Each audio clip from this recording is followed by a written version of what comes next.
Jemi kësuar sërish në studio dhe flasim pak për zhvillimet të Maqedonisë Veriut. Kemi një zhvillim interesant, fuqizimin e qeverisë teknike, por dhe ligji për shtetësinë. Pra që një funksionar duhet të ketë vetëm shtetësinë maqedonëse. Kam Sefer Selimin në këtë bisedë. Sefer, të përshëndes, faleminderit që u bashkove. Përshëndetje, faleminderit për ftesën, gjithmonë kënaqësi. Me kë nisim? Me këtë duash, njerëzit janë të këqija të dy. Okej, e nisim me qeverinë teknike. Ka pasur reagime tashmë apo jo, që nuk mund të shfuqizohet, duhet konsensus, si është e vërtetë tashmë? Shihni, qeveria teknike ishte produkti një kompromisi mjaft të vështirë që u arrit pas një krize të thellë politike dhe shoqërore në Maqedoninë e Veriut në vitin 2016 dhe duke qenë se funksiononim në një shtet të kapur, siç e quante atëherë edhe Komisioni Evropian Maqedoninë e Veriut në diktatin e Nikola Gruevskit, ishte e detyrueshme që të krijohet një mekanizëm plotësues për kontrolluar procesin zgjedhor, ose them më mirë për të parandaluar abuzimet flagrante që bëheshin nga pushteti gjatë procesit zgjedhor. Dhe ky kompromis ishte qeveria teknike. E njëjta për hir të së vërtetës ka qenë mjaft e vështirë për të funksionuar në realitet dhe për të qenë efektive dhe efikase në qeverisje, por gjithsesi i jepte opozitës një ndjesi më të madhe të komoditetit, ndonse përplasjet ishin të përditshme dhe të vazhdueshme brenda institucioneve. Dhe tani kjo qeveri po shfuqizohet një anshëm nga qeveria aktuale. Qeveria teknike si mekanizëm po shfuqizohet nga kjo shumicë, që në fakt përbën një edhe një sjellje arrogante të kësaj qeverie, duke u sjellur sikur është në një vepron si në një monarki ku pak rëndësi ka nëse opozita dhe pjesa tjetër e shoqërisë pajtohen ose jo me veprimet të cilët i merr ajo. Natyrisht ky shfuqizim do të prodhojë një cikël të ri përplasjesh dhe ndoshta krizash politike brenda në Maqedoni. Kriza mosbesimit thua apo kriza mirëfillca? Urdhon? Kriza mosbesimi tek procesi zgjedhor apo kriza mirëfillca, edhe kriza të tjera? Gjithsesi që mosbesimi në procesin zgjedhor do të jetë edhe më i thellë për shkak se u dëshmua në zgjedhjet e kaluara lokale që kishte abuzim të jashtëzakonshëm me resurset publike dhe keqpërdorimin e institucioneve në funksion të partive qeverisëse dhe kandidatëve të tyre, dhe ka një sër vërejtjesh të cilët në mënyrë të drejtë për drejtë i atribuojnë qeverisë këto probleme për cilët qeveria teknike do duhej të ishte një mekanizëm mbrojtës ose komoditeti. Megjithatë, pas shfuqizimit, partia opozitare maqedonase është rrhequr nga grupi punues për ndryshimin e kodit elektoral dhe në fakt kjo fillon është një parahyrje në një proces të ri të krizës në Maqedoninë e Veriut. Nuk e di nëse në Maqedoni ka qenë praktik që nga pavarësia e shtetit e deri më sot që kodi elektoral gjithmonë është ndryshuar me konsensus të plot nga partitë më të mëdha të pozitës dhe opozitës, dhe në këtë rast do të vështirësoj, do të vendosë në pyetje përmirësimin e kodit elektoral, ligjit për zgjedhje, që në fakt edhe qeveria teknike duhet të harmonizohet me shfuqizimin e kësaj qeverie teknike, duhet të harmonizohet me kodin elektoral. Vlen theksohet që në një manovër politik qeveria dëshiron të shihet pas asaj se shfuqizimi i qeverisë do të jetë vetëm pas zgjedhjeve të ardhshme, ndërkaq vetë brenda tekstit të qeverisë teknike, domethënë ligjit për qeverinë, qëndronte se qeveria teknike do të ngelet në fuqi deri në aderimin në Bashkimin Evropian. Pra, po shkilet edhe një kompromis i arritur nga forcat kryesore politike në vend. Okej, çfarë mund ndodh tashmë, mund të çohet në gjykatë kushtetuese ky vendim apo jo? Si Ka etapa? Jo. Nuk ka. Jo, nuk ka. Faktikisht kjo do të hyrë në qeveri, do të hyrë në fuqi dhe duhet shohim se si do të jenë veprimet politike të opozitës dhe nëse do të arrijnë të gjenerojnë një krizë të re politike me pushteti. Okej, Sefer, ndalim pak të debati për dy shtetësinë, Bullgare edhe Maqedone. Tani si është ky debati?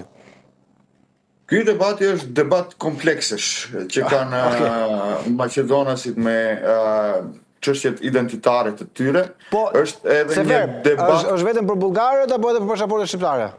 Për ta sqaruar ti.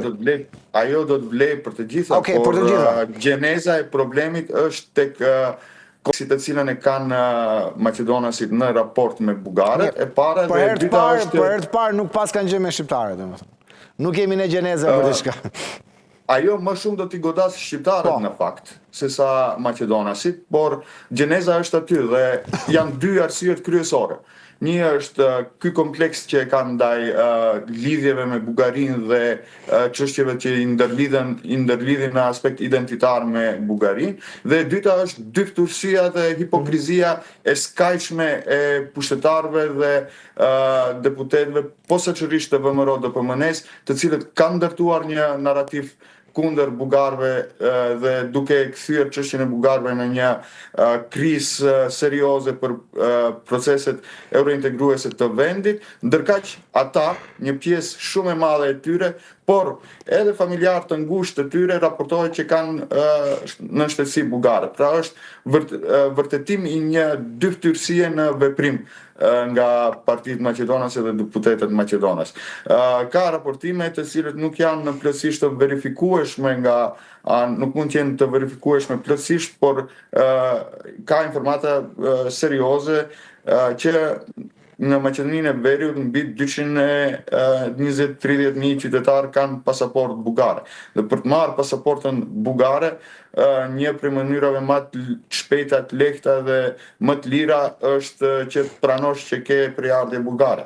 Pra, për sa kohë që këto bëjnë një betejë, le ta themi, për mbrojtjen e identitetit Maqedonas nga bullgarët, në të njëjtën kohë janë të pajisur me pasaporta bullgare ku është dashur që para notarit të konfirmojnë që kanë lidhje dhe prejardhje dhe ndihen si bullgar për ta marrë atë shtetësi. Pra kjo është gjeneza.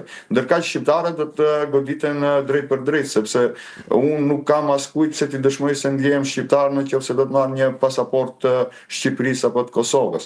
Megjithatë, ajo që godet më shumë është diaspora, sepse thuajse të gjithë që jetojnë në diasporë kanë në shtetësi të dyfisht dhe ne në mënyrë automatike u pamundsojmë atyre që të jem përfaqësues në Parlamentin e Maqedonisë dhe tani me zgjerimin e kësaj që nuk do të mundet as funksionarët tjerë publik kenë në shtetësi dyfisht, pamundësim që ato të kthehen në vendlindje dhe të kontribuojnë në institucionet e shtetit. Në ndërkohë që goja plot me ftesa për mërgjimtarët që të kthehen në vendlindje dhe të investojnë dhe të bëhen pjesë e proceseve shoqërore politike. E kuptoj, nga ana tjetër ka pasur reagime nga shqiptarët për këtë ligj apo jo? Partitë opozitare automatikisht janë shprehur kundër kësaj nisme, ndërkohë që partitë shqiptare që janë në pushtet kanë treguar një rezervë për dhënë një qëndrim konkret kundër këtij propozimi, ndërkohë që ndryshe nga raste tjera kur në anë blok janë bërë kanë dhënë miratimin për zgjedhjet ligjore dhe politika qeveritare, kësaj radhe ka një ngurim për ta thënë atë në mënyrë të drejtë për drejtë.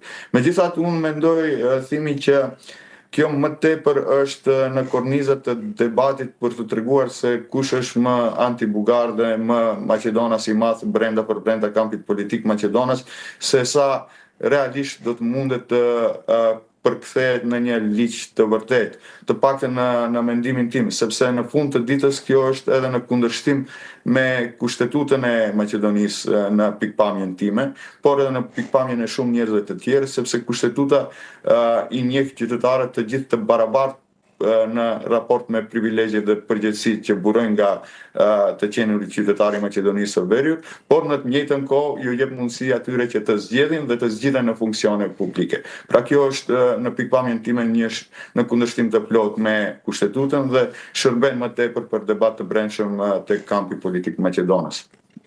E kuptoj, Sefer, nga ana tjetër duke parë situatën në Maqedoninë të Veriut, debatet, u fol shumë për zgjedhje parakohshme para disa kohësh, madje edhe bashkë kemi folur këtë gjë. Ku jemi tani?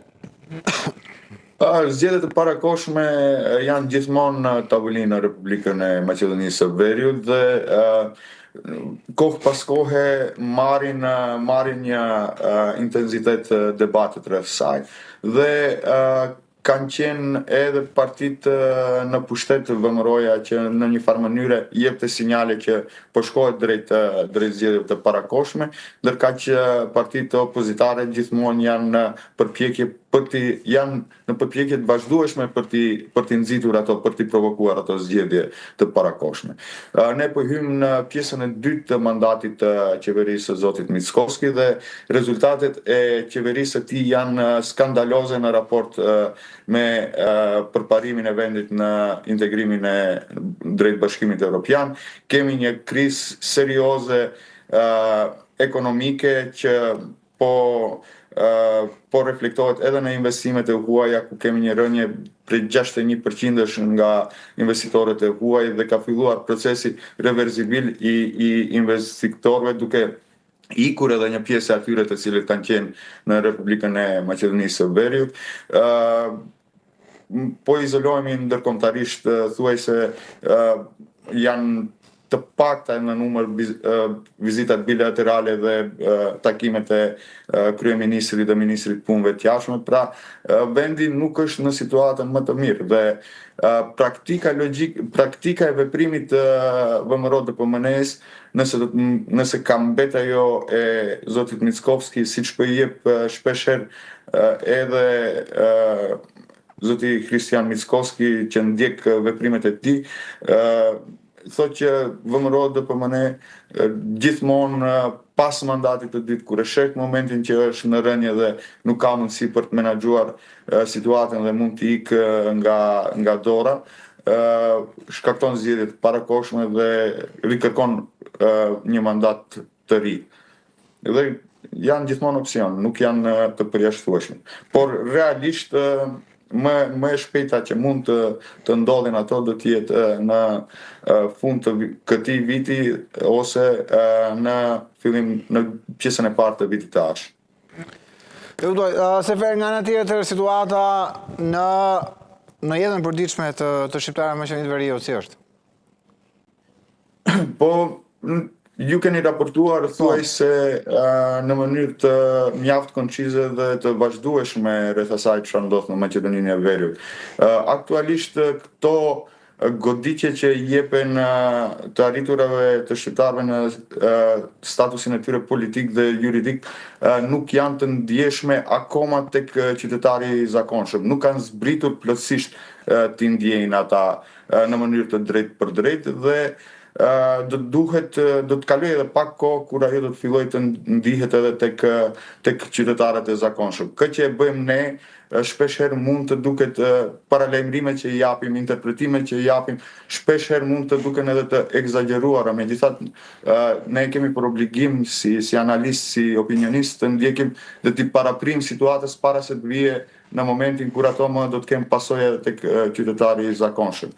Megjithatë, ka një thuajse është zhdukur thuajse i gjithë ndikimi i shqiptarëve gjithandej nëpër institucione.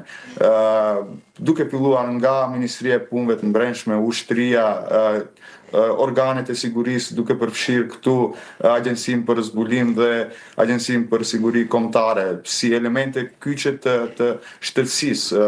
Pastaj në aspekt ekonomik janë shpërndar dikundit tek 250 milion euro për kompanitë private që erdhen nga kredia kineze e menaxhuar nëpërmjet Hungarisë, të cilët raportimet janë që thuajse asnjë denar nuk ka përfunduar tek kompanitë të cilët menaxhohen ose kanë kapital shqiptar.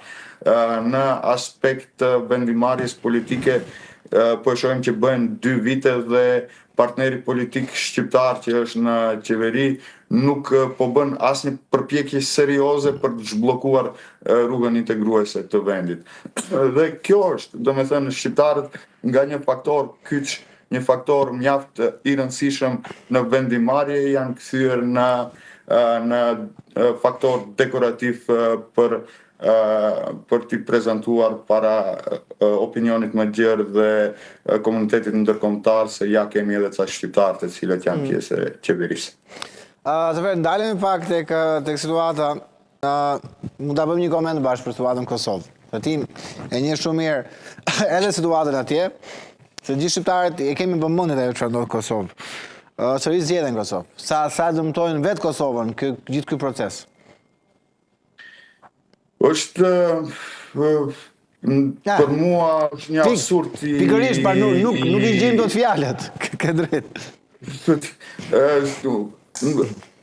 Nuk e dija është aq e madhe pa përgjegjësia e faktorit politik atje dhe këtu pesha më e madhe i bie vetë kryeministrit i cili fitoi 51% të mbështetjes nga popullata dhe u soll me kaq nonchalance në raport me përgjegjësinë që ja dhanë qytetarët, duke e çuar vendin edhe në një krizë të re institucionale. Për mua është, ose nuk e kuptoj, mund të jetë, s'dua ta besoj që është urrëtie ndaj shtetit. Nuk dua ta besoj që është urrëtie ndaj Kosovës. Partitë politike shqiptare atje, shqiptarët e Kosovës kanë më tepër përgjegjësi, edhe më tepër përgjegjësi për Kosovën, sepse ne ua kemi lënë amanet atyre që ta udhëheqin dhe ta mbajnë. Kosova nuk është ndërtuar si sakrificë vetëm e kosovarët.